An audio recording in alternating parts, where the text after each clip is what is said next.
los aspectos relacionados con esos diagnósticos que se pueden hacer de una forma muy rápida, bueno, en algunos casos, en otros Recording no, in progress.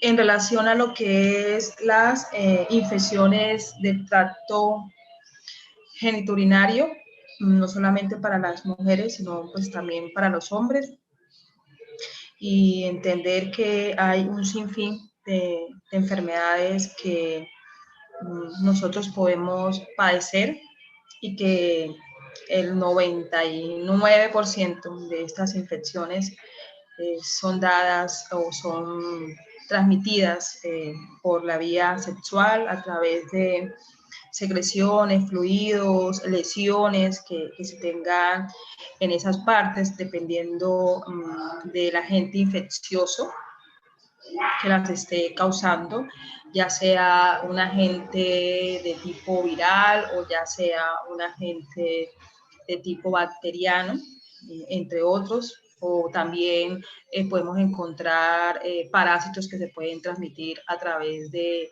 las relaciones sexuales, como ahí tenemos la tricomona vaginale, también infecciones producidas por hongos, y pues en algunos casos pues también son dados por esos estados de inmunosupresión que tengan los pacientes, ¿no? En el caso de una candidiasis, que puede ser dada por procesos de inmunosupresión, entendiendo que la candidiasis es un microorganismo que forma parte de esa flora acompañante, y pues también por casos de pacientes diabéticos o de otro tipo de situaciones como tal. Entonces, en este caso es como entender de una u otra manera estos aspectos, y hoy he querido, pues, adicionalmente a hablarles de ellas, compartirles un video muy interesante de una médico ginecobstetra que nos resalta, nos demarca esas principales enfermedades a nivel de la salud pública relevantes de notificación, y a su vez también algunas que pueden afectar de una u otra manera pues en el parto, el compromiso como tal del bebé. En el manual nos habla mucho de lo que es infecciones producidas por Neisseria, infecciones producidas por sífilis, nos habla de la diferenciación entre lo que es una vaginitis y una vaginosis. Es importante que ustedes, médicos en formación, lo tengan claro, porque pues cuando la paciente o el paciente llega a la consulta, más que todo nosotras las mujeres, porque nosotras tendemos a ser más sintomáticas, los hombres son más asintomáticos, ellos no pueden manifestar una situación como tal, pero ellos se las transmiten más rápido a nosotras las mujeres. En cambio, nosotras sí lo manifestamos, ya sea por ese cambio a nivel de ese flujo normal que nosotros tenemos, a nivel de lesiones que podamos presentar en nuestras partes íntimas, a nivel de algún tipo de inflamación que conlleve a dolor en la relación sexual, o también al orinar. Hay infecciones que no solamente van a comprometer la parte genital, sino también la parte urinaria, ¿no? Entonces, todos esos aspectos ustedes los tienen que ir mirando en la consulta con sus pacientes y tener claro cómo es el flujo normal de una mujer, cuál es esa flora normal que nosotros presentamos, para entonces empezar a hacer esa diferenciación y sospechar que se trate de una u otra. Ya en el caso de que ya no es flujo, sino que son lesiones que pueden estar visibles, ya al hacer la auscultación ginecológica en las pacientes, ya sea mediante visualización en la entrada o lesiones a nivel de los labios superiores e inferiores de la vagina, ya a nivel de la parte interna, por medio de una citología, vamos a encontrar otros compromisos adicionales en cuanto a cómo está la estabilidad o la integridad del cuello uterino, en el caso de un virus del papiloma. Entonces, todas esas cosas, pues, nosotros tenemos que revisar y mirar, y que ustedes en cada una de las diferentes áreas donde van, donde hongos, donde parásitos, donde virus, donde bacterias van teniendo como ese criterio médico que le va a hacer su impresión diagnóstica y por ende pues enviar unos exámenes de laboratorio. En el caso de los hombres pues también los hombres van a presentar de pronto alguna secreción no normal, también van a presentar lesiones a nivel del prepucio o en el glande o en el pene, y todas esas lesiones y hacer esa diferenciación es la que va a marcar la pauta también en cómo se sientan ellos para tener algún tipo de relación, y que eso pues a su vez también infecte de una u otra manera sus órganos urinarios. Entonces, todas esas cosas es importante saberlas, y que ustedes es lo que van a mirar, ¿no? Desde cómo es un flujo normal en una mujer y esos cambios de colores, de olores, o esa sensación que me pica, que me duele, que me rasca, que me inflama, que cuando voy a tener relaciones sexuales me duele o sangro. Todo eso influye significativamente, y eso es lo que va a permitir que pues el médico le mande un tratamiento. Primero, si él con la clínica y con lo que el paciente le manifiesta, lo que puede observar, lo puede formular, pues así será. En el caso de que eso no sea así, pues para eso están las ayudas diagnósticas, que es lo que queremos resaltar en el día de hoy, cómo nosotros podemos llegar a hacer un diagnóstico efectivo de esas infecciones a nivel de los genitales. Y vamos a encontrar que, por lo menos en el caso de las mujeres embarazadas, tienden, como son pacientes inmunosuprimidas, vamos a encontrar que tienden a sufrir de mucho de lo que es vaginosis por Gardnerella vaginal. ¿Ya? Se ha discutido durante mucho tiempo que la Gardnerella es una bacteria que puede ser o no transmitida por relaciones sexuales, o que simplemente por estados de inmunosupresión pues se pueda dar ese tipo de infección, y sobre todo es muy común y muy frecuente en las mujeres embarazadas, ¿no? Ver este tipo de vaginosis como tal presentes en ella. Y pues vamos a encontrar otros microorganismos que producen literal vaginitis, como el caso de lo que es la Neisseria gonorrea, que es una infección que se transmite por relaciones sexuales y que produce no solamente manifestaciones a nivel de las mujeres, sino que los hombres también se van a ver comprometidos con todos estos procesos. Está el caso de la sífilis, que una mujer embarazada les hacen un examen de control a mirar si es una paciente que tiene o no, porque pues es una infección que puede afectar el feto, el contenido uterino, y que a su vez cuando el niño o el producto al final nace, pues también le empiezan a hacer esos estudios, y ahí tenemos lo que son las pruebas treponémicas y no treponémicas, que eso es, eso más claro se los ha hablado o se los hablará la doctora María Victoria. Entonces, es entender esa parte. Entonces voy a mostrarles un apartado del video, luego lo cortamos y seguimos hablando del tema, porque la idea es que ustedes tengan ya como más criterios para poder hablar con propiedad y mandar apropiadamente ese tipo de ayudas diagnósticas para tanto pacientes femeninos como masculinos. Entonces vamos a compartir acá, espero que no se me trabe el video. Y voy por acá.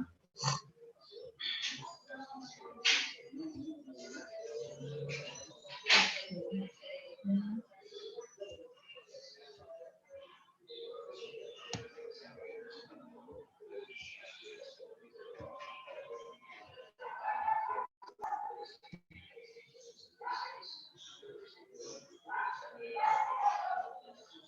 Porque cuando usted va a hacer esa observación, ahí usted tiene que mirar los diferentes tipos de lesiones. Entonces, tenemos que tener conocimiento de las lesiones posibles que nosotros podemos encontrar, que si chancro blando, que si chancro duro, las lesiones a nivel de lo que es la parte de las verrugas producidas por el virus del papiloma. Cuando hablemos nosotros en virología sobre el virus del papiloma. Hay unas verrugas que salen a nivel genital, que el tratamiento que se utiliza para ellos es hacer remoción por químicos o por cauterizaciones, bueno, entre otras muchas. Entonces, esto es como mirar un poco esa parte. Entonces, vamos a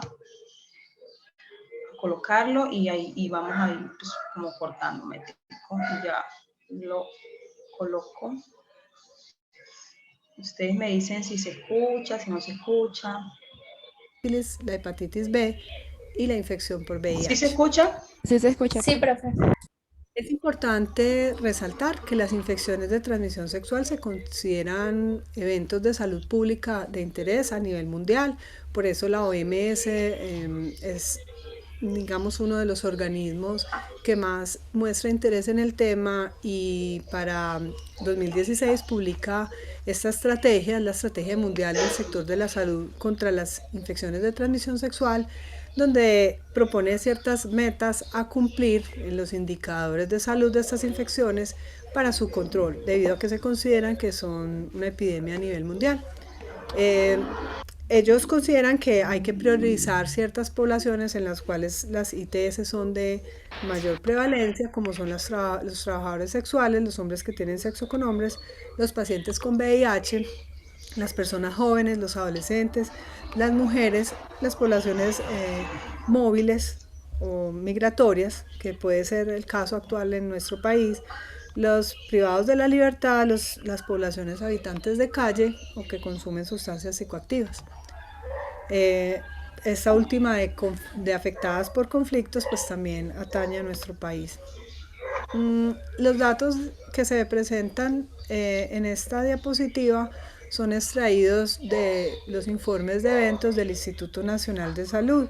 Aquí podemos ver para el año 2016 que de las infecciones que son notificables en Colombia, pues la sífilis gestacional tuvo más de 4.000 casos, y congénita, o sea, la que adquieren el bebé, sería más de 700 casos. Para el año 2007 los resultados aún son parciales, pues todavía no está todo el año. Como pueden ver, para sífilis y VIH, pues los datos corresponden hasta la semana 44 de vigilancia epidemiológica, que es hasta el 4 de noviembre, y para hepatitis hasta la semana 33, que es hasta septiembre. Estos casos son los notificados en población general. De hepatitis B, 1.622 para el año 2016, y el informe parcial iban 1.256. Y obviamente el caso de VIH-Sida, pues todas las infecciones notificadas pues son las que tienen mayor número. Bueno, en cuanto a las infecciones en general son múltiples. Las que acabo de mencionar son las que se notifican en Colombia, que quiere decir que el resto de infecciones pues no son notificables, o sea, no las podemos cuantificar exactamente cuántos casos ocurren, a pesar de ser también muy frecuentes. Vamos a hablar de los principales síndromes que pueden afectar a la mujer. Vamos a hacer un énfasis pues especialmente en los cuadros clínicos en las mujeres. Vamos a referirnos específicamente a cada uno de ellos, en la parte de la úlcera, a las verrugas, al flujo, a las infecciones cervicales o cervicitis, y al dolor pélvico agudo, que corresponde a la EPI, enfermedad pélvica inflamatoria. Bueno, empecemos por el síndrome de úlcera genital. Recordemos que la agrupación por síndromes es una propuesta de OMS. Es una propuesta para tratar de agrupar el paciente que consulta por algunos signos y síntomas, agruparlo dentro de un síndrome que puede ser causado por varios agentes etiológicos, y hacer el manejo dirigido al agente etiológico más probable o los más probables que la paciente o el paciente pueda tener. Entonces, cuando hablamos de úlcera, las posibilidades más frecuentes de diagnóstico en nuestro medio son el herpes y la sífilis. Ambas son infecciones prevalentes. El herpes es muy recurrente, por lo cual la paciente frecuentemente consulta, ya sea en la primera infección o ya sea en una recurrencia. En la sífilis muchas veces las lesiones pueden pasar desapercibidas porque no son dolorosas y la paciente no consultar. En la primera fotografía vemos las lesiones típicas del herpes. En general son múltiples, son de bordes irregulares, son, como se observan, eritematosas. En algunas zonas van confluyendo formando pues úlceras más grandes de bordes irregulares, y característicamente producen mucho dolor y mucho ardor, por lo cual pues la paciente consulta. En las pacientes que tienen sífilis se observa es el chancro. El chancro, aquí se puede ver en la vulva, es una lesión de bordes indurados o levantados, más duros, por eso le llaman chancro duro, que tiene un fondo limpio, puede tener una secreción, y si está sobreinfectado pudiera pues observarse sucio, pero en general se describe como una lesión no dolorosa. Puede doler en casos de sobreinfección. Ese chancro es especialmente rico en espiroquetas y aparece en un tiempo de 10 hasta 90 días después del contacto. Tiene una posibilidad de transmisión muy alta. Un paciente que se expone a una persona o tiene una relación sexual con una persona que tenga el chancro tiene una posibilidad hasta del 50% de adquirir la infección. En este caso pues sería la vía de ingreso del treponema, y es lo que llamamos la sífilis primaria. Pues sabemos que la sífilis tiene varios estadios, pero la úlcera característica es de la sífilis primaria. En algunos casos hay también lesiones perianales, dependiendo si hay sexo anal, y pudieran ser, sabemos pues que la sífilis en el caso de dolor pudiera parecerse al herpes, pero el hecho de ser levantada es la que nos orienta pues hacia el diagnóstico, o sea, las características típicas, y de que en general es una úlcera única versus la del herpes, que son múltiples. Bueno, hay pacientes también en el secundarismo que pudieran presentar úlceras genitales y pudieran ser pues un reto en el diagnóstico. Cuando vamos a hacer la parte de pruebas de detección, ya para el diagnóstico en casos del paciente que tiene la úlcera, en el caso del chancro, pues la opción es sacar una muestra directa del fondo de la úlcera y llevarla a campo oscuro, a microscopio de campo oscuro, donde se observarían los treponemas con su movimiento pues característico en sacacorchos, y requiere pues un microscopio que tenga pues como el campo oscuro. Por lo tanto, no muchos laboratorios lo tienen, y actualmente es una prueba que poco se hace. Como el treponema se muere rápidamente, la muestra tiene que ser visualizada inmediatamente. Lo que más se usa en la práctica son las serologías, o sea, la detección de anticuerpos en sangre, las pruebas serológicas, que sabemos que hay unas no treponémicas, las más comunes, el BRL y el RPR, y las treponémicas, que incluyen el FTA, que ya ha caído en desuso y lo hacen pocos laboratorios, y otras como son el TPHA, TPPA, son más frecuentes, y actualmente tenemos el auge de las pruebas rápidas para sífilis, que son pruebas treponémicas que se hacen en pinchazo de dedo y dan el resultado en minutos. Como vamos a ver, son las que se proponen actualmente por el Ministerio de Salud para la tamización en las gestantes. Bueno, y en el caso del herpes ya no se utiliza el test de SAN, que era sacando la muestra directamente de la úlcera para observar en el microscopio las alteraciones celulares que producen los virus. Lo que se propone en la literatura es que se utilicen pruebas más sensibles y específicas, ¿cierto? Que sería la prueba por detección de reacción en cadena de la polimerasa, la PCR, o hacer inmunofluorescencia directa o el cultivo, pero esas pruebas realmente no las tenemos en nuestro medio. La serología, que es prueba de detección, solamente se recomienda en ciertos casos, no para el diagnóstico inicial pues en la paciente que tiene la úlcera, sino por ejemplo en el caso de pacientes discordantes o pacientes que tienen recurrencias a pesar del tratamiento. Básicamente en ambas entidades el diagnóstico es clínico, y afortunadamente, como vimos, la sintomatología y los signos son muy distintas y podemos hacer en general un diagnóstico diferencial fácil. La sífilis tiene un tratamiento muy fácil en su prima infección, que es con penicilina benzatínica, una dosis única de 2.400.000. Tanto en la guía de ITS del nivel nacional como en la guía de sífilis en la gestante se menciona que actualmente ya no se recomienda realizar la prueba de alergia a la penicilina, ¿cierto? Que es la prueba cutánea, sino que debemos es interrogar adecuadamente a la persona si le han aplicado penicilina antes y si ha hecho alguna reacción a la penicilina. Y lo que nos importa es que no sea una reacción de hipersensibilidad tipo 1. En pacientes que sean alérgicos, mujeres que no estén en embarazo o hombres, se pudiera cambiar el esquema de penicilina por doxiciclina vía oral por 14 días, como pueden ver acá. En mujeres embarazadas siempre la única opción es penicilina y debemos proceder a desensibilizar. Bueno, en el caso del herpes, tenemos varias posibilidades, o sea, si es la primera infección, si es el primer episodio, en general se prefieren tratamientos más largos. El primero que ven acá es el propuesto en las guías nacionales, que lo colocan por 6 días con 5 tomas al día de aciclovir. El segundo esquema que vemos acá es el propuesto por CDC, me parece más cómodo de tomar, son 3 tomas al día de 400 miligramos, o sea, 2 tabletas. Y por ser primera infección se prolonga por 7 a 10 días. También se puede usar el valaciclovir, lo que pasa es que puede ser más costoso en nuestro medio, mientras el aciclovir hace parte del POS, es más fácil. Pero el aciclovir pues tiene la ventaja en que es menos tomas diarias, sería 2 veces al día por 1 gramo.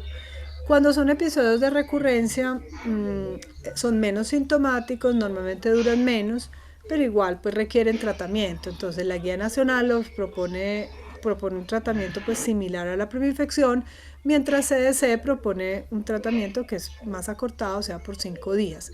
Se pueden dar esquemas con dosis más altas de aciclovir y como vemos aquí, pues mientras más alta la dosis, dependiendo del número de veces que la damos al día, pues el esquema es más corto. También está la opción del valaciclovir, que ofrece la ventaja pues de menos dosis diarias y menos días. En pacientes que tienen muchas recurrencias se propone dar una terapia supresiva. Es importante tratar de evaluar a los pacientes pues cuando tienen la sintomatología, sin embargo los síntomas en herpes son bastante claros y se les debe dar una terapia que es por 1 año. Por eso es importante pues tratar de observar las lesiones, que la paciente consulte con las lesiones para evidenciar el herpes. Entonces, la idea es que los CDC proponen una terapia con aciclovir 2 veces al día, básicamente por 1 año. Bueno, más de 6 episodios al año se considera recurrencia. ¿Qué más úlceras se pudieran presentar, pero que son menos frecuentes? Entonces está el chancroide. En el chancroide se observan lesiones que son sucias, que pueden ser múltiples y que pueden ser muy dolorosas. Se asocia también a adenopatías inguinales. El chancroide se llama también chancro blando porque no tiene los bordes indurados de la sífilis. Es frecuente que puedan ser lesiones múltiples. Otras opciones menos frecuentes de nuestro medio son el granuloma inguinal y el linfogranuloma venéreo. Como ven acá, pues son lesiones de bordes levantados, pueden ser múltiples, son de fondo muy sucio y característicamente son muy dolorosas. En el linfogranuloma venéreo la úlcera puede ser pequeña, pero se asocia mucho a adenopatías inguinales que pueden ser supurativas. Estos casos o este tipo de infecciones pues, no tenemos muchos medios de detección y en general no son tan frecuentes. Los podríamos sospechar en personas que no se mejoren con los tratamientos usuales y cuando no ocurre eso pues debemos prolongar tratamientos. Bueno, entonces, en el caso del chancroide, el tratamiento es sencillo, es con acitromicina, 1 gramo dosis única, o sea, 2 tabletas en dosis única, y también se tiene la opción de la ceftriaxona o la eritromicina. Para el granuloma inguinal y el linfogranuloma venéreo, la opción es prolongar el tratamiento con acitromicina por 2 semanas, dando 1 gramo semanal. También se pudiera tratar con doxiciclina pues, por esas 3 semanas o eritromicina por 3 semanas. Bueno, vamos a hablar entonces de otro síndrome que serían las verrugas genitales, comúnmente llamados condilomas. Son producidos por el virus del papiloma humano, pueden estar en toda el área genital y característicamente pues son formaciones digitiformes, irregulares de diferentes tamaños, y cuando son acuminadas pues forman lo que la gente denomina cresta de gallo. Pueden producir dolor, pueden producir sangrado, pueden producir flujo, mal olor, y pues dificultades o incomodidad en el coito. Es importante hacer un diagnóstico diferencial con los condilomas planos del secundarismo sifilítico. O sea, la sífilis en su etapa de secundarismo pueden dar lesiones similares, pues son condilomas, pero son planos, no son digitiformes, son lesiones como levantadas, y muchas veces, pues si no vemos un condiloma claro, pues ya tendríamos que hacer la diferenciación si es por sífilis, o si hay una lesión que no tengamos claridad, pues la biopsia nos ayudaría al diagnóstico. ¿Qué tenemos entonces en cuanto al diagnóstico? Básicamente la clínica. Un poco, o sea, no es de rutina que hagamos biopsia, solamente en algunos casos en que exista la duda de la lesión o que pueda aparentar algo maligno, ¿cierto? O según la edad de la paciente, si no pensamos que sea una infección de transmisión sexual, así tuviera características de condiloma, si es una mujer de más edad, pensar en hacer biopsia. Las pruebas de detección de PBH son utilizadas en pacientes, o sea, o para tamización de cáncer de cervix, o en pacientes que tengan patología cervical, o sea, alteraciones citológicas, pero no en el caso de condilomas. O sea, no se usan pruebas de detección. La mayoría, digamos, de pacientes que tengan condilomas no van a tener lesión de PBH cervical, porque sabemos que son tipos distintos del PBH. Bueno, ¿cómo se tratan las verrugas? Entonces, existen varias opciones. Hay algunas que son aplicadas por el personal de salud, otras por el paciente. La podofilina puede ser aplicada por el paciente, sin embargo hay que tener pues ciertas precauciones o darle muy claramente las indicaciones de proteger el tejido sano alrededor con vaselina. El imiquimod es un medicamento que también puede ser aplicado por el paciente.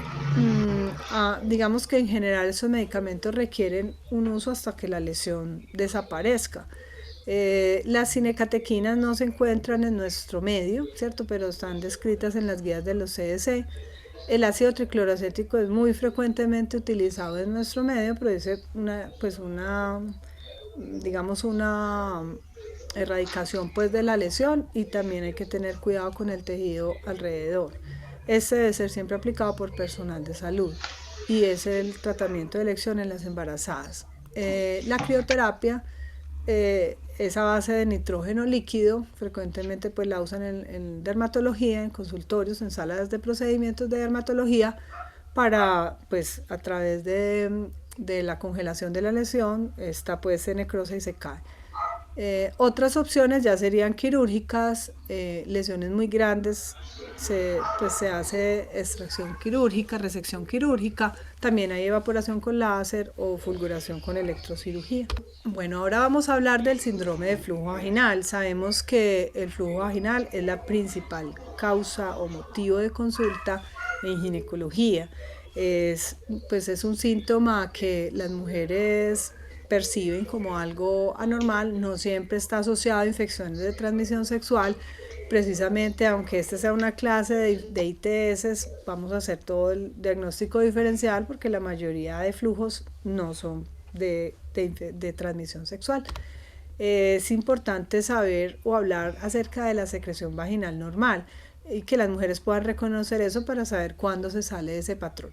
Entonces, normalmente la secreción es escasa, aunque puede variar en cantidad de acuerdo al momento del ciclo, ¿cierto? No es lo mismo el flujo en el momento de la ovulación al momento de la fase secretora. Normalmente es una secreción clara, no tiene mal olor, y en general no produce síntomas, no produce ardor, no produce prurito ni irritación. La vagina tiene un pH ácido que es en general menor de 4,5, entre 3,8 y 4,2, y sabemos que existe en la vagina una microbiota, lo que antes llamábamos flora vaginal, que es todo un ecosistema de microorganismos que normalmente conviven en la vagina y que hacen que la vagina se mantenga sana. cuando hay un desequilibrio pueden producirse algunos de los flujos. Ese es un estudio realizado en Bogotá, publicado en 2012, donde evaluaron mujeres que consultaban por síntomas genitales bajos o lesiones, ya fuera flujo o lesiones genitales. Tiene una muestra de 1.389 mujeres y en dicho estudio a estas mujeres les hacían todas las pruebas de detección, pruebas diagnósticas estándar para estas diferentes infecciones, ¿cierto? ITS y no ITS. ¿Y qué encuentran? La más frecuente es la vaginosis. Eso se corresponde con lo que está en la literatura. La vaginosis es la infección vaginal más frecuente. Es seguida por la candidiasis, la infección por hongos, y la principal infección de transmisión sexual genital que encontraron fue la clamidia, ¿cierto? Si vemos fue casi el 10%, o sea, esto no es despreciable sabiendo que la clamidia frecuentemente es asintomática. La Neisseria gonorrea estuvo solo en el 1.4%. Esto, digamos que también es coherente con lo que está sucediendo en otros países, ¿cierto? Es mucho más frecuente la clamidia, como vemos aquí, casi que 10 veces más que la Neisseria gonorrea.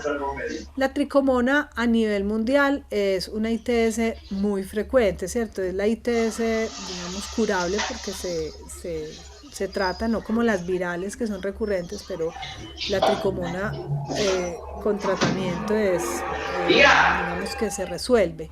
En el mundo puede ser muy común, ¿cierto? Mientras en países desarrollados, por ejemplo, tricomona es muy común, mientras, por ejemplo, en Estados Unidos la clamidia es la más común.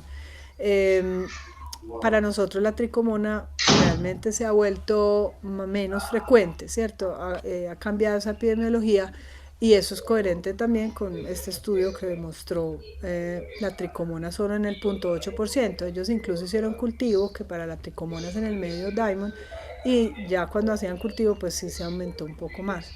De las pacientes incluidas en esa muestra, solo 0.8 tenían sífilis, encontraron 0.07 de VIH y casi la mitad de todas las pacientes finalmente no se les pudo detectar ningún agente etiológico causante de los síntomas que tenía la paciente. O sea que hay pacientes que pudieran consultar con alguna sintomatología y efectivamente finalmente no lograrse pues un diagnóstico etiológico. Bueno, vamos a hablar particularmente de la vaginosis bacteriana. Es un término que ha ido variando y se ha ido imprimiendo o llegando a hablarse mejor de la disbiosis polimicrobiana. Sabemos que hay una alteración en esa microbiota normal producida por cambio en el pH, lo cual se hace un desbalance y los lactobacilos que producen ácido láctico pues disminuyen en su cantidad o en su, digamos, distribución por grupos de lactobacilos y se favorece el crecimiento de otras bacterias. Es muy común, pues, o la más frecuentemente encontrada, la Gardnerella vaginalis, pero la alteración de esa microbiota pues produce muchos cambios, entre ellos también aumenta la Protella o el Atopium, el Mobiluncus y otros grupos de bacterias que son denominadas bacterias asociadas a la vaginosis bacteriana. Afortunadamente la clínica de la vaginosis es muy sensible, o sea, la sintomatología, el tipo de flujo que manifiesta la paciente es muy compatible. Característicamente es un flujo que tiene muy mal olor, las pacientes lo describen como olor a pescado, su color es blanco grisáceo, digamos que eso de grisáceo lo podríamos interpretar como un blanco sucio, similar pues como a la foto que vemos acá. Es poco denso, o sea, tiene, digamos que una consistencia homogénea, entonces por eso también se habla de que es un flujo homogéneo, es una de las características principales, o sea, no es un flujo ni tan espeso ni tan líquido, sino que es como todo de la misma densidad. En general se relata como abundante. Dentro de los criterios que se han utilizado para el diagnóstico, pues son los más comunes son los de Amsel, que si tenemos 3 de los 4 criterios podemos hacer el diagnóstico. Entonces, entre ellos está un pH que sea mayor de 4,5, un test de aminas positivo, que es la liberación de las aminas, que se siente pues el olor cuando se le aplica la muestra al KBH, las células guía, que son células epiteliales descamadas, que son llenas de cocobacilos alrededor, digamos que es un hallazgo ya pues a la tinción, y el flujo característico que la paciente pues describe como homogéneo y maloliente, que habíamos dicho. Para el tratamiento vamos a utilizar los azoles. En la guía nacional la primera línea que se propone es el tinidazol. Básicamente se propone el tinidazol porque da menos efectos secundarios, sobre todo a nivel gástrico, que el metronidazol, que ha sido la terapia más usada. Sin embargo, el metronidazol sigue siendo pues digamos usado, y no es que haya resistencia, se puede utilizar también. La guía propone tinidazol 2 gramos en dosis única. Sin embargo, CDC propone 2 gramos pero por 2 días, o 1 gramo por 5 días, ¿cierto? El secnidazol es otra opción, también en la misma dosis de 2 gramos en dosis única, y se puede utilizar también la vía tópica vaginal, pero no con tabletas de metronidazol, sino con clindamicina. Si se va a usar metronidazol, tendría que ser en gel. Sin embargo, en nuestro medio no, digamos que hay dificultades para conseguir esa presentación en gel. Solo se consigue en crema, entonces no es pues de la recomendada ni en la guía ni en CDC, que es en gel. Y tener en cuenta que la clindamicina también se puede utilizar vía oral, y se da 2 veces al día por 7 días.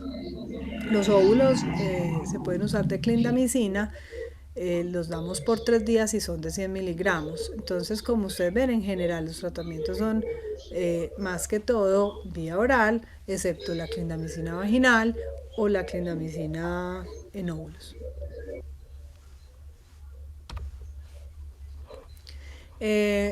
Las pacientes pueden tener vaginosis recurrente. No está tan bien definido cuántos episodios al año, pero hay pacientes con vaginosis que digamos que la infección persiste luego del tratamiento, y por eso es que se ha hablado ahora de que existen unas biopelículas que son como unas pues formaciones de bacterias que se adhieren a las paredes vaginales, y los antibióticos no logran, digamos, desprenderlas, entonces la infección simplemente persiste.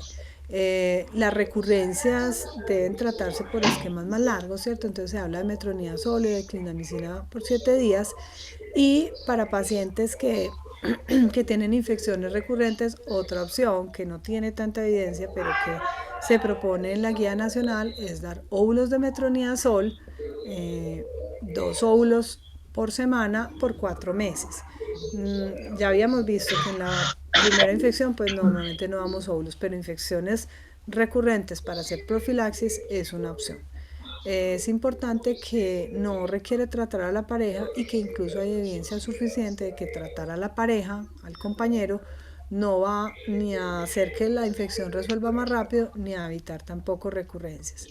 En cuanto a los probióticos que pueden mejorar esa microbiota, aunque falta evidencia, parece que tienen más beneficios que riesgos para el control de estas infecciones recurrentes, y hay presentaciones para uso vaginal. Bueno, la candidiasis vulvovaginal, ya dijimos que es el segundo flujo más frecuente. La principal causa es la Candida albicans en el 90%. Las otras variedades son menos frecuentes y a veces responden menos a los antimicóticos. Hay que tener en cuenta que hay factores de riesgo. Hay pacientes que tienen más chance de tener candidiasis, como son las diabéticas, las que han tomado antibióticos, las que usan anticonceptivos, las que tienen algún tipo de inmunosupresión. Y en la parte de hábitos higiénicos, aunque siempre hemos hablado de que los hongos, digamos que se favorecen su crecimiento en ambientes húmedos, entonces ciertas tendencias en la higiene de la mujer pudieran favorecer. No se ha visto tampoco que modificar ciertos hábitos higiénicos tenga un impacto alto pues en en la aparición de hongos. Sin embargo, pues son medidas básicas que siempre recomendamos en la higiene. Evitar obviamente la humedad, cambiar la ropa, evitar la ropa que favorezca la sudoración o la ropa apretada, evitar jabones o perfumes o cremas en la zona íntima que puedan causar otro tipo de irritación. El flujo de los hongos es muy característico y es distinto pues al de la vaginosis. En este caso el flujo es blanco, es grumoso, en general tiende a ser heterogéneo, o sea, tiene partes grumosas y partes más líquidas. Es adherente, cuando se despega puede quedar la pared vaginal con eritema, no produce mal olor y característicamente la paciente tiene mucho prurito, incluso ardor, y pudiera tener disuria. Eso hace que las pacientes pues consulten muy frecuentemente, o sea, pidan cita rápidamente o incluso vayan por urgencias. Y clínicamente, además del flujo típico, podemos ver eritema o edema, e incluso signos de rascado en la vulva. En una prueba de examen directo y grande flujo, en el frotis, vamos a encontrar las hifas, las blastoconidias y abundante reacción inflamatoria pues dada por los leucocitos. Casi nunca se manda cultivo de rutina en aquellas pacientes que tengan recurrencias, más de 4 episodios al año, o que tengan mucha sintomatología, pero el examen de flujo es normal. Deberíamos pues pensar en más bien cultivar buscando especies de Candida no albicans. Bueno, la primera opción que tenemos es el fluconazol para el manejo. Es un tratamiento fácil, es en una dosis única de 150, en nuestro medio se encuentra de 150 y 200, cualquiera se pudiera utilizar. En el embarazo no debemos usar fluconazol. Otras opciones ya serían tratamientos tópicos vía vaginal. La guía nacional propone el clotrimazol de 500 miligramos en dosis única. También, digamos que ese es un esquema, no tiene tanta evidencia, pero es la segunda línea propuesta en la guía nacional. Otras opciones, entonces, está el clotrimazol en crema. Dependiendo de la concentración, pues si tiene mayor concentración se puede dar por menos días, en este caso 3 días. Cuando hablamos de 5 gramos es el contenido del aplicador lleno de la crema. También viene en tabletas y se aplica una diaria por 7 días. Otra opción es el terconazol, está en nuestro medio, pero pues tiene un costo mayor. Y existen pues muchas otras opciones, pero muchas no están incluidas en el sistema de salud. Entonces tampoco hay evidencia de que sean mucho mejores que las que nos propone la guía nacional. Entonces son opciones en ciertos pacientes de pronto intentar en casos de recurrencia que no haya respondido a los medicamentos usuales. Bueno, en las pacientes con recurrencias, ya dijimos que es más frecuente que haya factores determinantes, hasta el 8% de las mujeres podrían tener recurrencias, y también se ha hablado que puede haber biopelículas de cándida que favorezcan pues estas recurrencias. En los cultivos se han encontrado otras especies como la cándida glabrata y la tropicalia, hasta en el 20% de estas pacientes con recurrencia, pues que tienen candidiasis recurrente. ¿Cómo se deben tratar? Son tratamientos más prolongados, inicialmente el clotrimazol hasta 14 días, y el fluconazol en el momento de la recurrencia no es una dosis única, sino que en esa paciente deberíamos dar 3 dosis separadas pues por cada 3 días. Ya para hacer profilaxis, para evitar recurrencias en pacientes que tengan más de 4 episodios al año, debemos dar, como propone la guía nacional, un clotrimazol, que es 1 gramo al mes. En este caso sería en tabletas, aunque la guía lo propone en crema. Para esa concentración se requerirían 2 tabletas. O como lo proponen los CDC, que pudiera ser más fácil, que es el fluconazol vía oral cada semana hasta por 6 meses. Bueno, pasando a la tricomoniasis, de los flujos que acabamos de ver, pues este es realmente el único que sí es de transmisión sexual y que obliga al tratamiento del compañero. El ser humano es el único huésped de esta infección. Afecta es el epitelio escamoso, por eso puede afectar tanto la vagina como el cervix. Entonces Puede ocurrir una cervicitis por tricomona, pero es una cervicitis en la parte externa, o sea, una exocervicitis. También puede haber infección asintomática, también pudiera producir disuria. Característicamente, el flujo es descrito como un flujo purulento de mal color, amarillo o verdoso. Es poco denso, o sea, es más bien fluido y es de muy mal olor. La otra característica frecuente es que se puede observar que es espumoso. Y la paciente tiene síntomas de vaginitis, o sea que va a tener ardor, eritema, edema, prurito. A las pacientes se les puede ofrecer el examen de flujo. Se pudiera también hacer pues manejo sindrómico, pero en recurrencia siempre la paciente debe tener examen de flujo, ¿cierto? Y lo ideal, pues si se puede hacer el examen es confirmar. Cuando OMS propone hacer manejo sindrómico no quiere decir que no se hagan pruebas diagnósticas, no, es hacer las pruebas de acuerdo a las condiciones de la paciente, del sistema de salud o del territorio donde ella esté ubicada.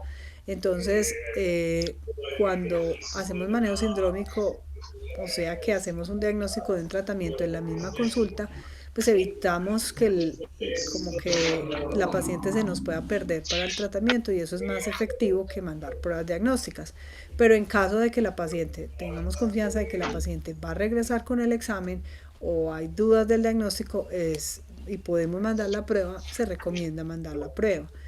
El cultivo, como les dije, en nuestro medio es pues de más difícil realización, lo mismo que los NAT, que son las pruebas de detección de ácidos nucleicos, y la prueba rápida, que pues en nuestro medio tampoco está comúnmente o comercialmente disponible. Entonces, casi que para el diagnóstico de tricomoniasis, lo más frecuente es un examen directo.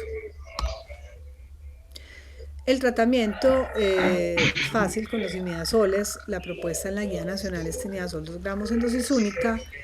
Ya digamos que si la paciente tiene falla el tratamiento, pues hay que dar tratamientos más prolongados y se daría 500 miligramos cada 12 horas por 7 días, que es uno de los tratamientos pues, que se ha usado en vaginosis. Otra opción sería pues el metronidazol 2 gramos dosis única y digamos que pacientes en los que fallan esos esquemas pues hay que buscar esquemas más prolongados, incluso pues cuando vamos como aumentando el esquema, pues el último esquema que es el que propone CDC es dar 2 gramos cada día por 7 días, ¿cierto? Pacientes, ahí es muy importante pues tener muy claro que hayamos tratado al compañero, que no estemos tratando una recurrencia, sino realmente una falla del tratamiento. Bueno, vamos a pasar a hablar de la cervicitis, llamado en la guía colombiana síndrome de infección cervical. Los gérmenes más frecuentes es la clamidia, el gonococo y el micoplasma es el tercero en frecuencia. En nuestro medio pues no es muy estudiado, pero sí ha sido reconocido pues como uno de los agentes. La clamidia es el más frecuente de todos y se ha encontrado que en estudios en Colombia que mujeres asintomáticas, hasta un 5%, mujeres que consultaron para una citología y se les hizo la prueba de clamidia, hasta un 5% tenían clamidia pues positiva por pruebas de detección de ácidos nucleicos. Y como lo vimos en el estudio que les presenté, en las que tienen flujo hasta el 9.7%. La Neisseria gonorrea, por el contrario, ha cambiado. La Neisseria es un diplococo gram negativo, es intracelular. Bueno, la clamidia también es un germen intracelular. Y como vemos, la Neisseria en Estados Unidos y Europa tiene una baja prevalencia e incluso en África pues es menos prevalente que otras. En Colombia, como lo mostré en ese estudio previo, hasta el 1.4% de las mujeres que consultaban por flujo se les encontró la Neisseria por detección de ácidos nucleicos. En micoplasma le han encontrado una prevalencia en Estados Unidos hasta el 13% de pacientes con cervicitis. Realmente en Colombia no se tiene este dato. En su mayoría de veces, en la mayoría de casos, son asintomáticos. Las pacientes simplemente no consultan. Y como vimos, pues en nuestro medio no tenemos estas pruebas de detección de ácidos nucleicos ni pruebas rápidas para detección de clamidia y gonococo, que son las más frecuentes. Y la clamidia pues es de difícil diagnóstico, entonces básicamente es muy importante la sintomatología cuando la presentan. Eh, lo más frecuente, el principal motivo de consulta es un flujo vaginal mucopurulento. Como se ve en esta foto, pues el cervix se ve eritematoso y hay un flujo purulento. Las pacientes tienen una friabilidad que se documenta cuando aplicamos pues, un hisopo en el exocervix y lo giramos, vemos cómo sale no solo el algodón con pus, ¿cierto? Teñido de amarillo, sino que puede producirse un sangrado fácil. Esa es la friabilidad. Las pacientes también pueden presentar o pueden manifestar que tienen sangrado intermenstrual, generalmente es escaso, o pueden tener sangrado en el coito, que es la sinusorragia, o disuria también, porque estos microorganismos pueden producir también infección en el epitelio, en la uretra y dar pues síntomas urinarios. La dispareunia en el caso pues de irritación y la misma pues irritación vulvovaginal.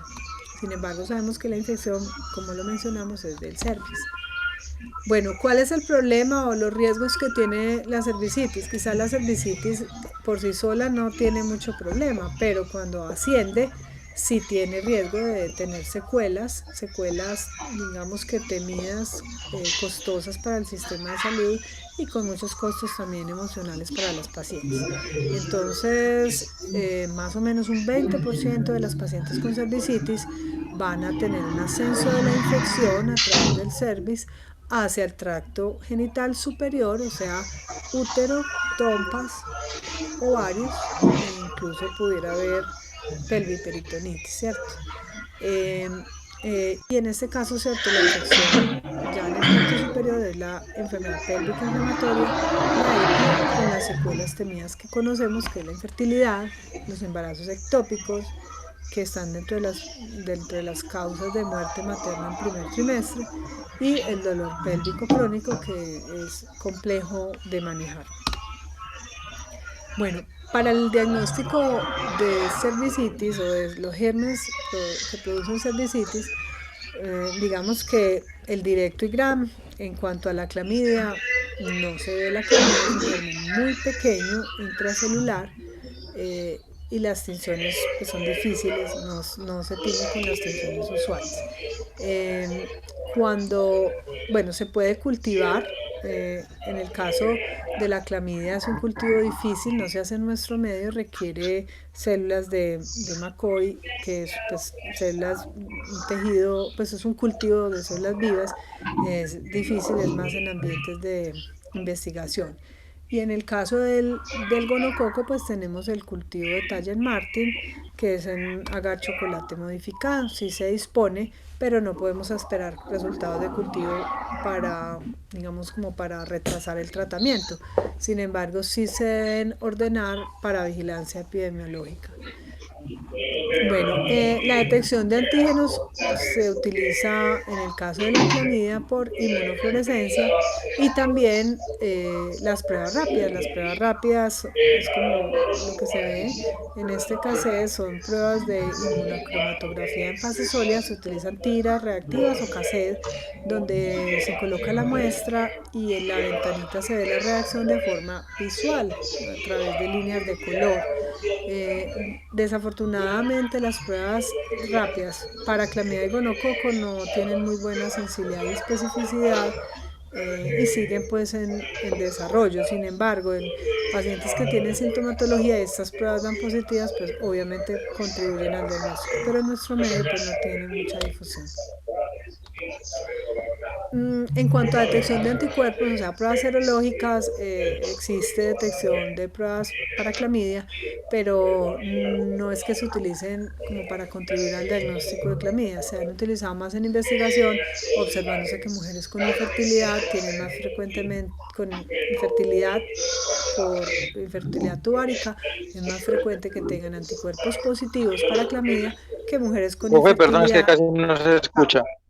no es que se mandan de rutina para pensar en el diagnóstico, es difícil, pues, en la fase aguda pensar que me van a contribuir al diagnóstico.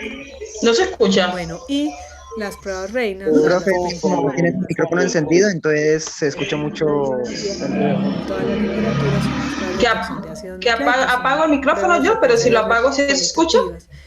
A Tienen veces cuando coloco el micrófono. la ventaja de que tienen alta A ver. sensibilidad y especificidad y son pues como las recomendadas en los estudios. Sin embargo, pues tienen alto costo, en nuestro medio no están disponibles, digamos, para el uso rutinario, es más en protocolos de investigación, no están incluidas en el POS, por lo tanto no son de uso pues general. Entonces, como vemos, pues realmente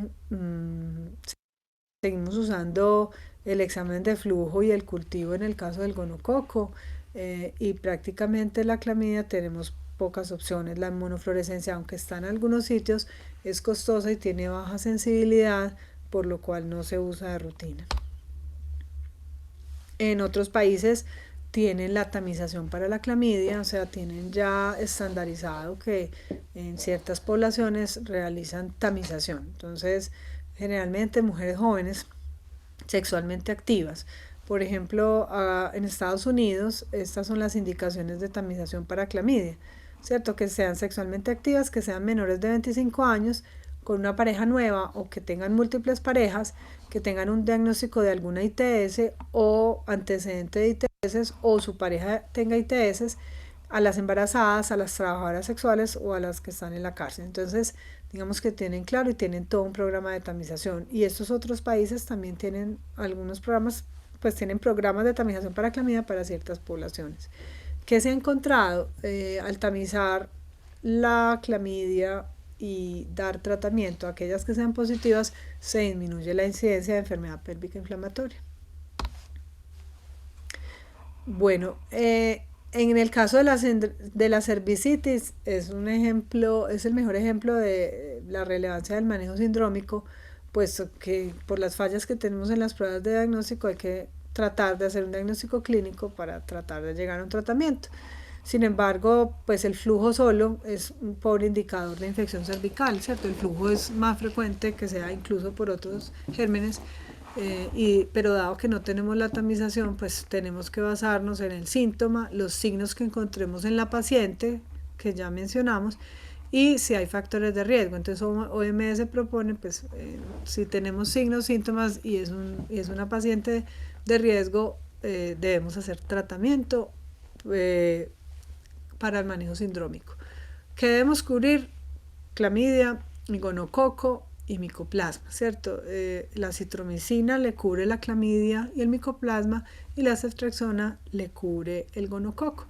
Son tratamientos en dosis únicas. La guía nacional favorece los tratamientos que sean parenterales, que sean dosis únicas, para, digamos, que sean tratamientos más acortados, favoreciendo la adherencia de las pacientes, evitando, digamos, que la infección continúe en la comunidad. Ambos tratamientos están disponibles, sin embargo, pues la ceftriaxona pues es del POS, la citromicina no ha sido del POS. La ceftriaxona pues tiene la ventaja de que no es tan costosa y que se consigue fácilmente. La citromicina, lo mismo, no es tan costosa y se consigue fácilmente, entonces se deberían dar ambas. Otra opción, podemos reemplazar la citromicina por doxiciclina, pero entonces ya sería darla por 7 días.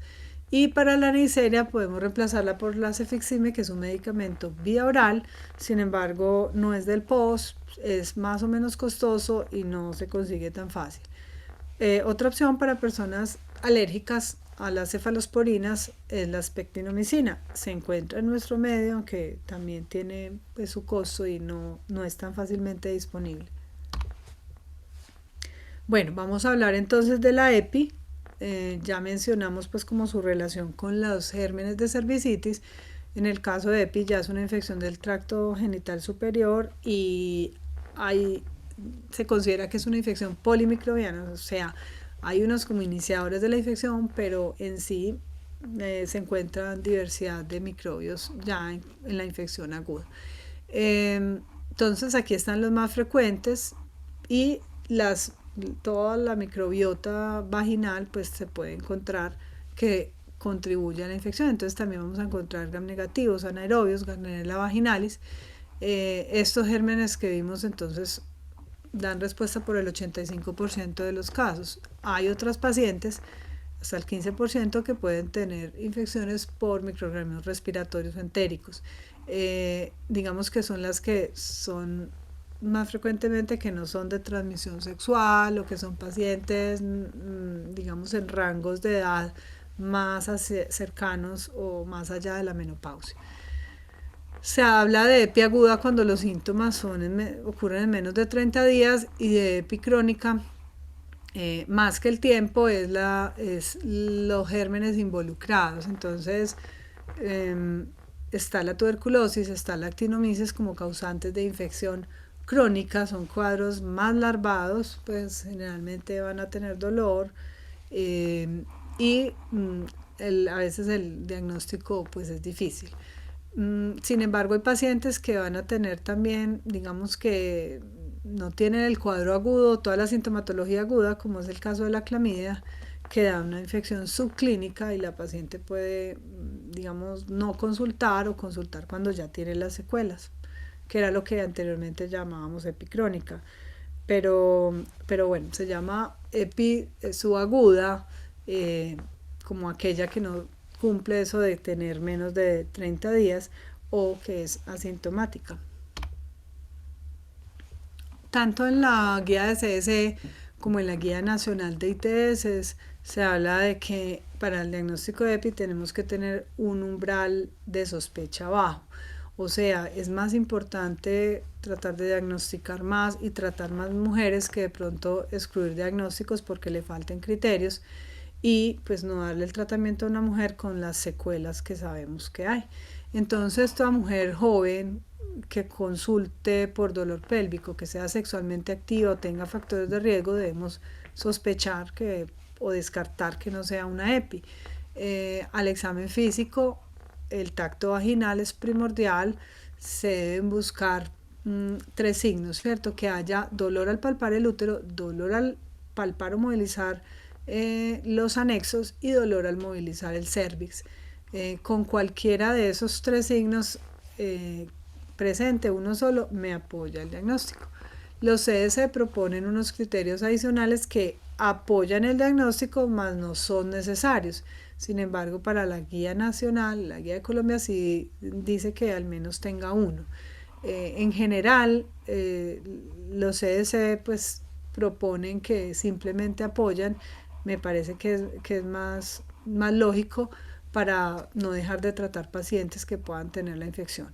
Entonces, los otros criterios de apoyo son la fiebre, la secreción purulenta, los leucocitos en el examen de flujo, la velocidad de sedimentación globular o la PCR elevadas, o que se pueda observar en alguna prueba de detección el gonococo o la clamidia. Es importante que el inicio temprano del tratamiento no solo controla los síntomas y la infección, sino que puede disminuir las secuelas. Entonces, por eso es tan importante hacer un diagnóstico oportuno. Si la paciente tiene fiebre alta, si tiene mucho dolor, si tiene signos de sepsis o signos de que haya un absceso roto, esas pacientes son de remisión a un nivel de atención donde haya especialista, donde le puedan hacer otras imágenes, y en caso de requerir cirugía se puede hacer. Cuando las pacientes tienen una EPI leve a moderada, pudieran ser susceptibles de manejo ambulatorio.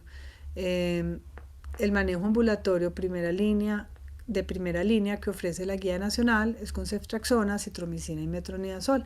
Como vemos acá, pues la ceftriaxona sería el único que sería parenteral, intramuscular. Los otros son vía oral, son tratamientos fáciles.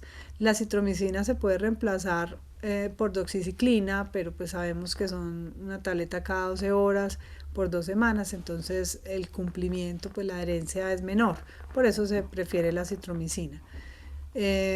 Y pacientes que requieren tratamiento intrahospitalario, ya sea porque tienen una EPI severa, porque no están tolerando la vía oral para pues tomarse los medicamentos, o porque tengamos sospecha de que es quirúrgico o no tengamos un diagnóstico claro, pues requerimos pues el tratamiento hospitalario. Entonces se propone que sea con clindamicina, gentamicina. Es un esquema de amplio espectro porque ya vimos pues todos los microorganismos involucrados. La clindamicina se puede dar 600 cada 6 horas o 900 cada 8 horas. Y la gentamicina, como lo propone la guía S, es de 3 a 5 miligramos por kilo.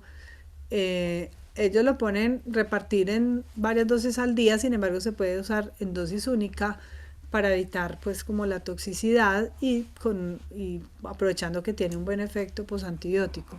En la guía nacional proponen hasta 7 miligramos por kilo, sin embargo es una dosis alta pues que depende obviamente del peso de la paciente. Entonces en este caso está bien la propuesta pues de CDC.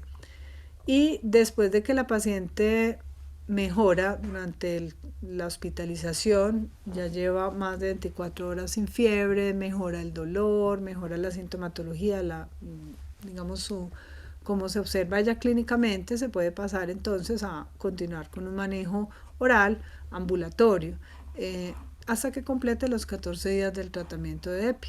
Es muy importante que se vaya con la doxiciclina y en el caso de que haya habido absceso, que tengan cubrimiento de anaerobios con clindamicina o con metronidazol. En pacientes que están hospitalizadas, pues ya vimos, lo más frecuente es clindagenta, pero existen otras opciones que también le darían cubrimiento de amplio espectro, entonces podemos usar el esquema similar al ambulatorio, pero dándolo parenteral, la extracción a 2 gramos día, la doxiciclina vía oral, también pues 2 veces al día, lo mismo que el metronidazol, y otro esquema sería la ampicilina sulbactam y darle pues la doxiciclina de complemento. Pacientes que tengan DIU, hay que evaluar el caso, ¿cierto? Si es una paciente con EPI leve a moderada, en general no hay que retirarlo. Si la paciente, hay que darle la indicación, ¿cierto?, de tomarse el tratamiento, pero en caso de que los síntomas empeoren o la paciente no mejore, se debería retirar. En casos que de entrada son severos, se propone iniciar el tratamiento y antibiótico y luego retirar.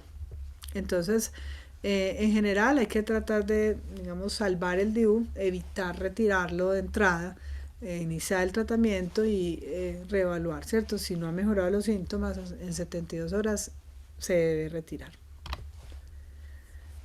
Bueno, en el caso de las embarazadas, esto es simplemente algunos tips cortos en ellas.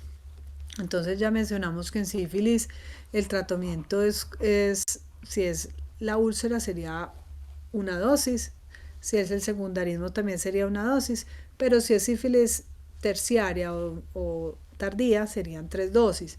En la sífilis temprana sería, digamos, latente temprana también sería una dosis. Se aplican de forma semanal. En los casos de alergia ya sabemos que hay que desensibilizar. En los casos de herpes, en la embarazada se puede dar el aciclovir y se menciona que en pacientes con recurrencia, entonces digamos que usted le trata la recurrencia, pero como sabemos que si al momento del parto en el canal vaginal hay lesiones, se contraindica el parto vaginal por el riesgo de encefalitis herpética en el bebé. Por lo tanto, los CDC proponen que a las mujeres que tengan recurrencias se les dé profilaxis, dándoles diario 400 miligramos cada 8 horas a partir de la semana 36, tratando pues de evitar esas recurrencias y que la paciente pudiera tener un parto vía vaginal. En el caso de los condilomas no podemos dar podofilina, se considera que puede ser teratogénica, pero es seguro el ácido tricloroacético y la crioablación. Digamos que en general muchos de los condilomas igualmente desaparecen, no son contraindicación para el parto vía vaginal, excepto si ocluyen el canal vaginal. Las tricomonas se deben tratar, se tratan con metronidazol. Recordemos que el metronidazol en el embarazo es categoría B, puede darse. La cervicitis se da tratamiento con acitromicina, 1 gramo, o sea, igual, y como debe ser pues combinado, se da el cefixime. No quiere decir que no se pudiera dar la ceftriaxona, simplemente esta es la recomendación de la guía nacional, pero se puede combinar acitromicina, ceftriaxona. Sí es importante saber que la oxiciclina, o sea, las tetraciclinas, están contraindicadas en el embarazo. Y en caso de EPI, digamos que si es EPI obstétrica, pues el manejo más frecuente es clindamicina genta. Si una paciente tuviera una EPI de transmisión, pues por gérmenes de transmisión sexual durante el embarazo, el manejo sería hospitalario, es una de las condiciones para hospitalizar a la paciente. Pero en general los casos de enfermedad pélvica inflamatoria en el embarazo son infrecuentes por gérmenes de transmisión sexual. Son más frecuentes es las infecciones durante el embarazo asociadas, por ejemplo, al aborto séptico o asociadas a la coriamnionitis, la ruptura de membrana, que generalmente se manejan con clindamicina, gentamicina, hospitalario. Bueno, muy importante en todas las ITS tratar la pareja. Si no tratamos la pareja, van a haber recurrencias, o sea, no estamos haciendo el manejo completo. Es importante que para sífilis se propone que la pareja debe ser tratada, digamos, con el mismo estadio que tiene la mujer. En el caso de las embarazadas, la guía nacional propone que la pareja sea tratada con 3 dosis siempre, sin hacerle las pruebas de detección. En el caso del herpes, solo si tiene lesiones, lo mismo que en el caso de condilomas, la pareja se trata si tiene lesiones. En el caso de tricomonas, siempre tratar es con dosis única de metronidazol de 2 gramos. En el caso de la cervicitis, siempre tratar con acitro cefixime. Si es difícil de conseguir cefixime, se pudiera reemplazar por la ceftriaxona. Y en el caso de la EPI, lo mismo, acitromicina, cefixime, que se pudiera reemplazar por ceftriaxona. Asociado a todo el manejo que vemos, es muy importante pues educar a las personas, tratar de modificar comportamientos sexuales si nos damos cuenta de factores de riesgo, hacer pues consejería. Para esto nos podemos ayudar de la guía para pacientes que está publicada en la página del Ministerio de Salud. Es como un manual, como una cartilla para los pacientes con ITS, donde le explican de una manera clara, un lenguaje muy sencillo, con dibujos, muchos aspectos de las infecciones, la prevención y el manejo.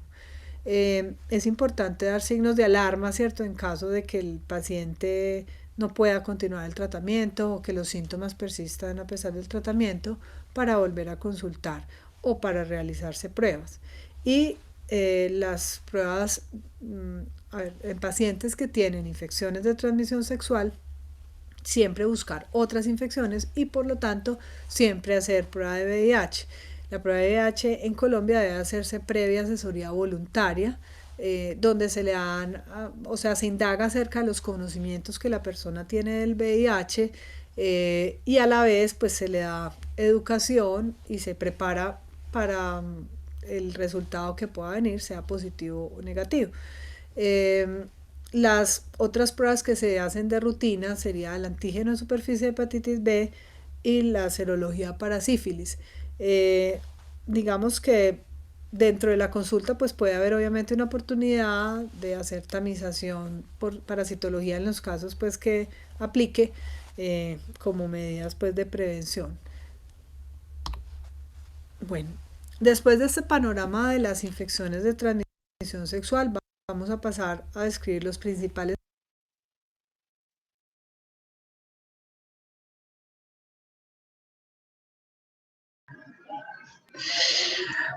Bueno, ¿qué tal les pareció la información?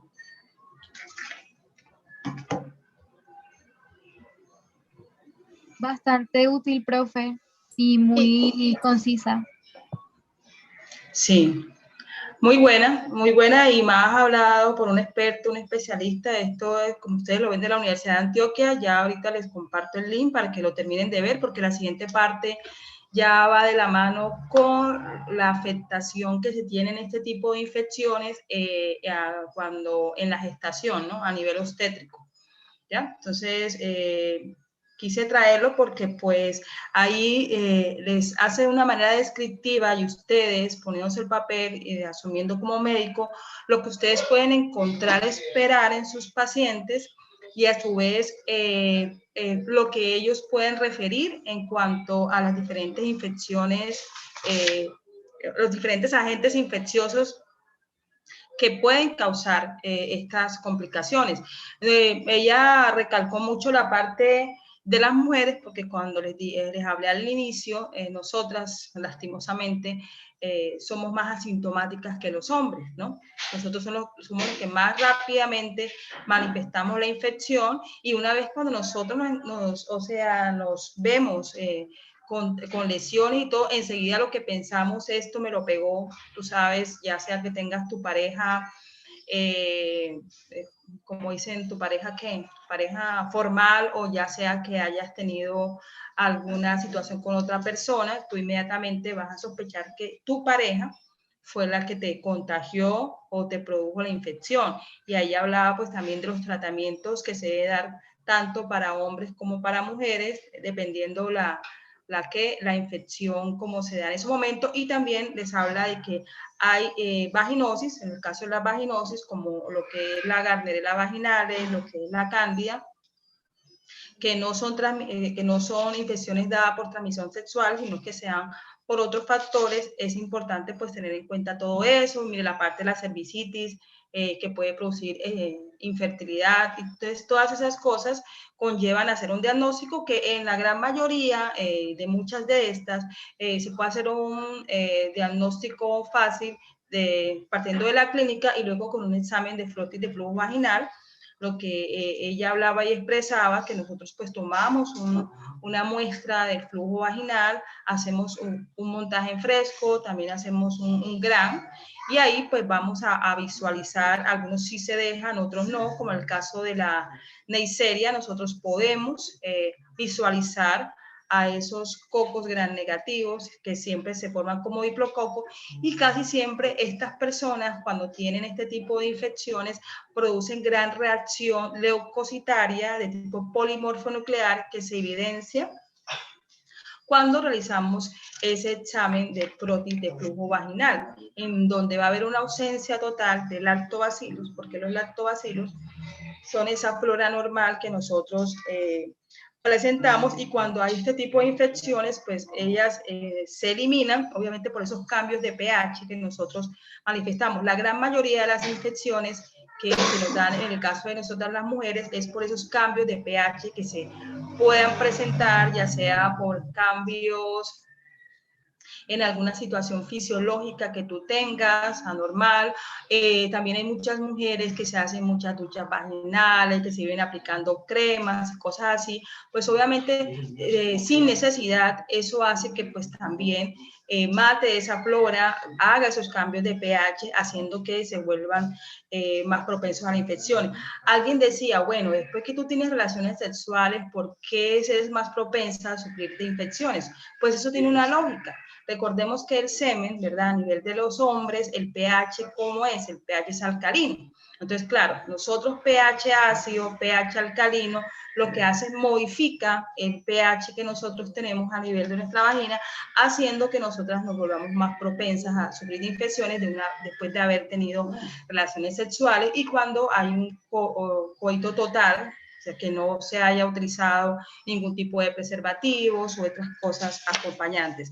Uno de los métodos también que se utilizan para evitar el embarazo es el postdía o esas pastillas que toman, pero eso es lo que hace simplemente es que hacer esos cambios a nivel del pH para que mate los espermatozoides y por ende no se hagan los embarazos. Entonces vienen las infecciones genitourinarias que nos permiten algunas ser visualizadas a través de un montaje en fresco, como en el caso de la tricomona. En el caso de la tricomona yo puedo hacer un montaje en fresco de ese flujo vaginal que tomé y lo puedo hacer con solución salina y lo veo al microscopio, ese movimiento que tiene este parásito, y es muy fácil de poder diagnosticarlo, ¿no? Aparte de esas manifestaciones clínicas que el paciente refiere. Es importante tener en cuenta las condiciones mínimas a las cuales las mujeres deben estar para que se les tome el examen. Este es un examen que se toma en el laboratorio,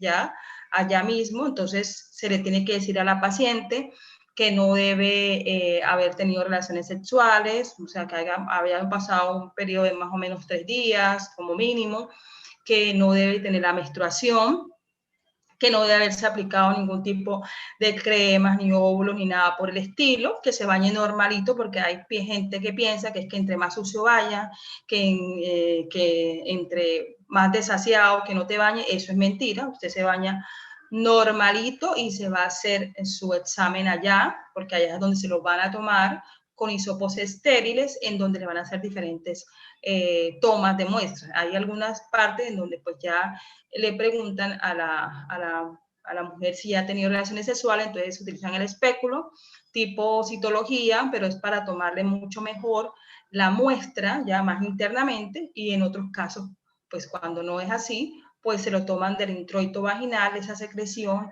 que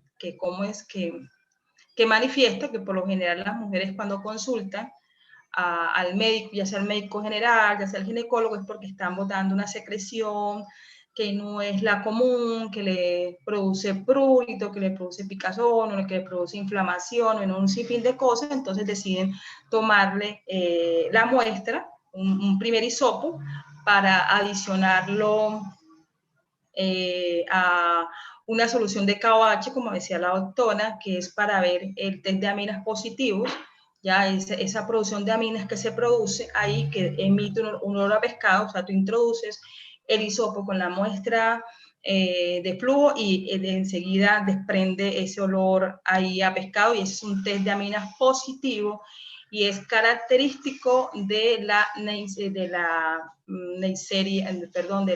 Gardnerella vaginal. El único bacteria que tiene un test de aminas positivos es la Gardnerella vaginalis. Luego te toman otra muestra de hisopo para introducirlo en solución salina, y por último haces el frotis en una lámina. Entonces esas son las 3 muestras que se toman, que forman parte de un examen que se llama frotis de flujo vaginal, así literal. Usted le va a decir a su paciente, bueno, según lo que usted manifiesta, le voy a mandar un frotis de flujo vaginal, ¿ok? Usted le da las indicaciones, o en su efecto la manda al laboratorio, para que en el laboratorio leen las indicaciones previas antes de, porque se lo debe tomar en la mañana, ¿no?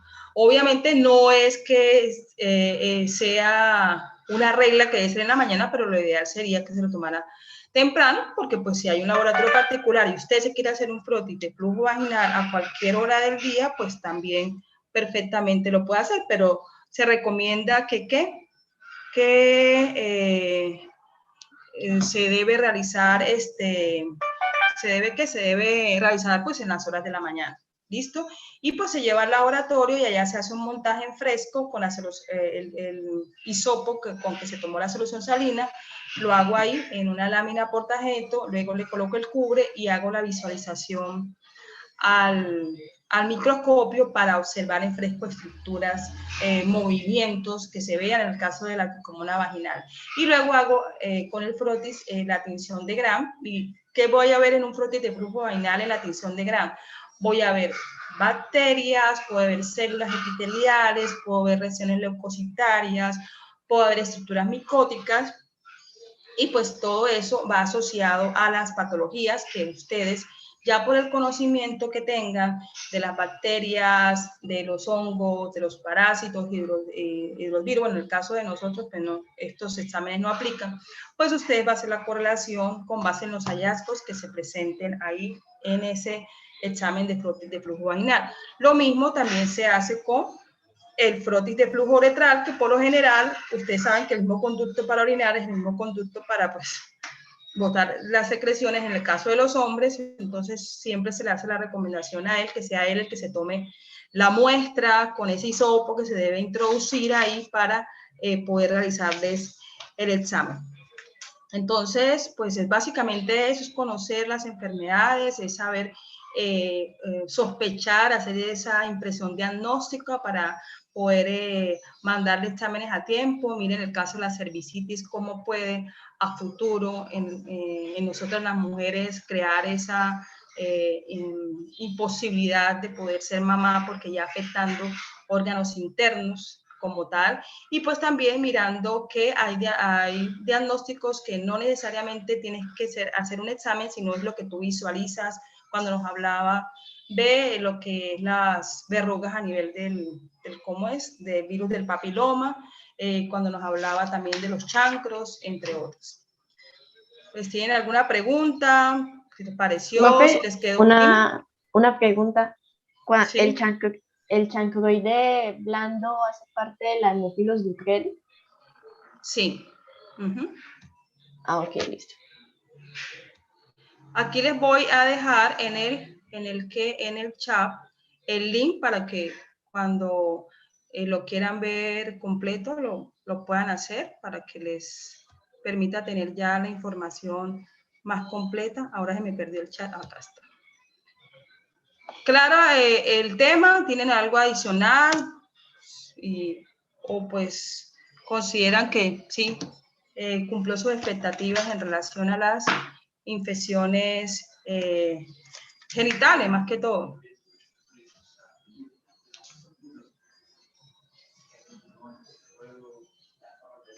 No question. No, señora. Bueno, ya la próxima clase vamos a hablar de lo que son exámenes de coprocultivo, urocultivo y hemocultivo. Entonces, pues, quiero que lean, que miren, que indaguen la utilidad de estas pruebas de laboratorio para el diagnóstico de microorganismos asociados, en el caso de las bacterias que pueden causar unas infecciones gastrointestinales que ya no son por virus, que ya no son por parásitos, sino que involucran a una bacteria, infecciones urinarias recurrentes de pacientes que se les ha mandado tratamiento pero que no han mejorado, entonces deciden mandarle un cultivo de orinas para ya saber el agente causal y su tratamiento, y en el caso de la sepsis, producir infecciones a nivel de la sangre dadas por bacterias. Entonces, eso sería de los tres pruebas de laboratorio, en el caso de la microbiología, para la próxima semana. ¿Listo, chicos y chicas? Listo, profe, sí, señora. Recording stopped.